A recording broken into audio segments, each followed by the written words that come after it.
It's weird, you know, I don't think anyone could have predicted Blackpool being the home of UK wrestling.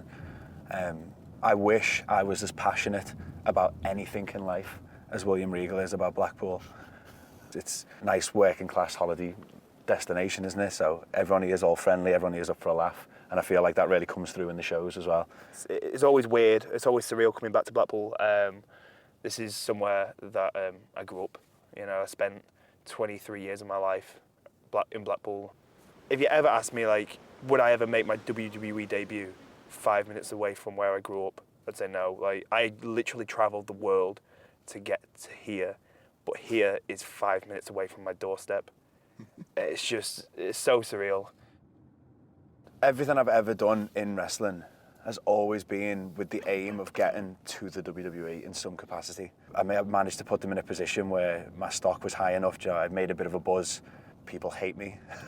It's not something I ever thought I'd brag about, but it's got me to where I am.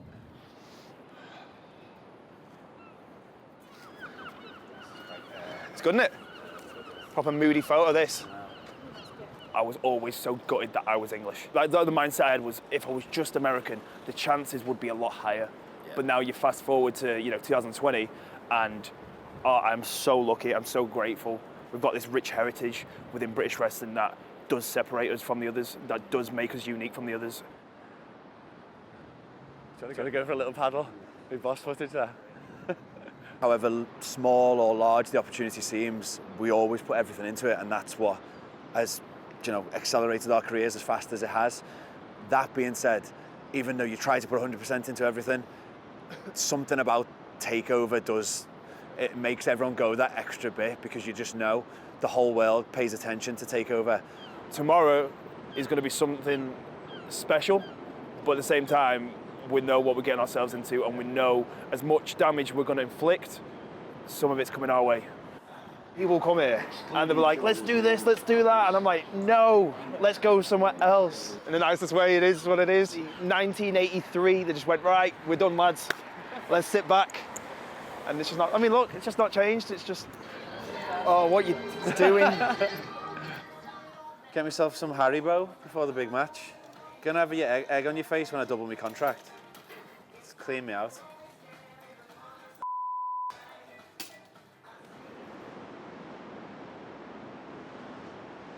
Blackpool's got so much history in wrestling, and now specifically with the WWE, this is where I got my start and made my name. So for me, it's full circle to be back here now and to be able to help give people who are just starting that journey or have just been on that journey a little bit in a shorter amount of time than I have, give them advice and help them along. It's cool for me to get to experience that side of it at such a young age as well.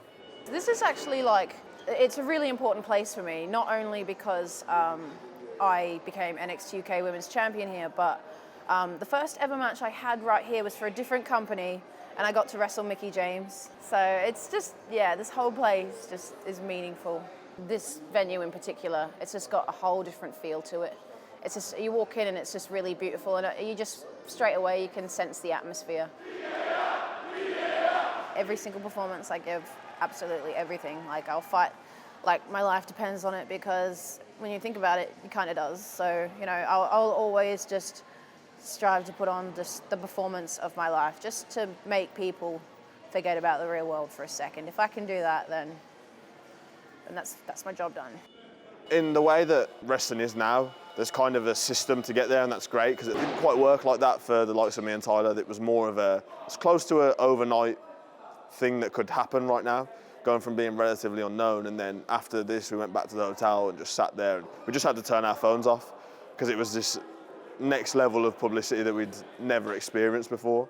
And I think a lot of that, for me personally, culminated being at the Royal Rumble, because a lot of people aim for WrestleMania, and obviously I'd love to do that, but everyone knows what the Royal Rumble is, you know, so ticking off so many things in such a short space of time, obviously it's helped me grow as a performer, and it's also given me this crazy exposure.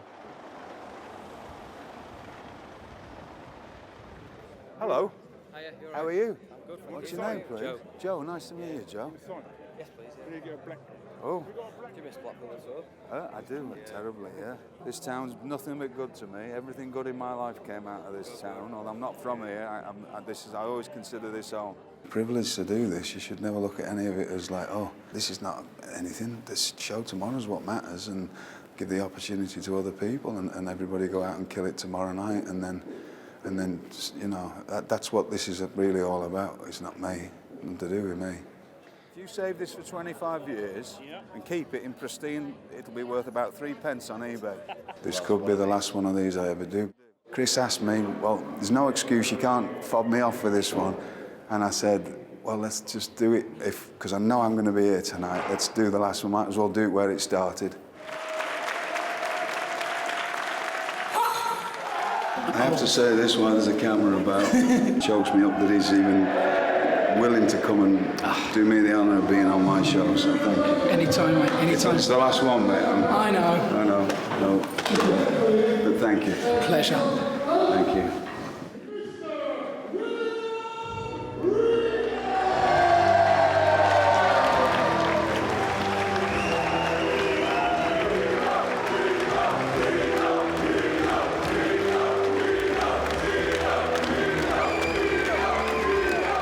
I'm just myself now, and going out there, it's sort of bearing your soul a little bit.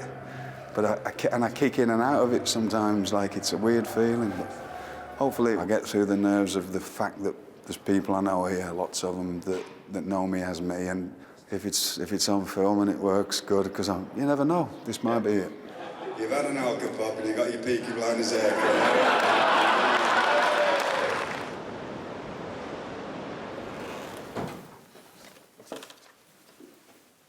Hey guys. I can look at all the people that were here in the beginning of NXT UK and the changes of them, because I understand all the aspects of it. What I see is a completely different performer that is now understands the hows and the whys. And you know, when I look at Pete Dunne, we give him opportunities here to be an agent and help produce. So it just creates a different environment for him, and that's what he's doing now. You know, the Royal Rumble, it's a Raw and SmackDown sort of promotion. Part of the excitement, though, of the Royal Rumble is every time that countdown timer hits 10 seconds is who's next, right? 60-minute match or so, but there's a surprise every 3 minutes where you're like, yeah, and some of the surprises are like, yeah, but, you know, but the other one is what gets you to the, oh my God one, right? They can't all be, oh my God. What they have done to me is said, you know, hey, who would you, if you had people in NXT that you would like to see go into the Rumble and have that opportunity, who would you like to see have that opportunity? Be nice if we could get a couple people in from here, a couple people in from there. That's really the ideal way. But is a Raw or SmackDown huge story taking place, or then like this little NXT UK moment or NXT moment, you go like, well, this one's way bigger, so you got to do that, right? Like, and that's just where it nets out. Everybody coming by tonight? Yes. Great. We'll see you at the show, and hopefully we'll all talk again afterwards. All right? Cool. Thank you, guys. Thank you.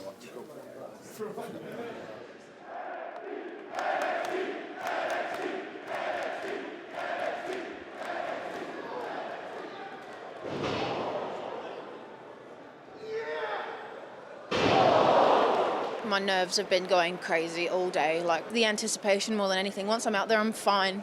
Moments leading up to it are just horrible, to be honest. Like the pre-match feeling, there's nothing worse. It's just a curtain that separates everything. Like this side of the curtain, I'm just normal Toni. I'm nothing much. And then when I go past that curtain, I really have to bring it. Like I have to be a completely different person.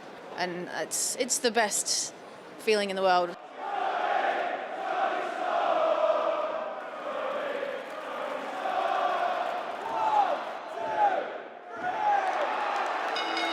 I mean, it's not the outcome that I wanted, but, you know, at least, you know, like, William Regal really liked it, so it wasn't all bad, yeah. I'm going to have to shift my focus on for now, but it's not over, though. It's not over with, as far as Kaylee Ray and NXT UK Women's Championship goes, it's not over.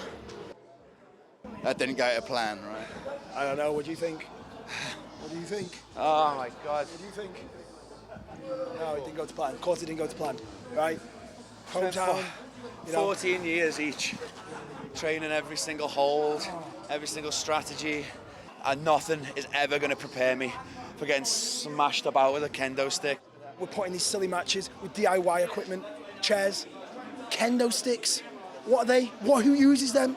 NXT UK takeover is massive. Whole world's watching. The whole world's going to be watching the Dusty Cup as well. We're going to put this in the back of our heads. We're going to look forwards, take it out on Kushida, welcome him to NXT the proper way, show him what we're actually about, do tag team wrestling the proper way. Exactly. I think across the board, everyone did great. Blackpool is a special place for all of us, so there's always an excitement backstage, and you always hope it lives up to what we did before. And I think it more than lived up, it surpassed it. I'd been here with Regal years ago. I'd seen this. I know this building. I know what it's like. I know the vibe in here. I know what it looks like. And it's just epic. It feels epic. The fans in here are crazy hot. You know, it's not the biggest building in the world, but once you perform here, you want to come back and perform here again.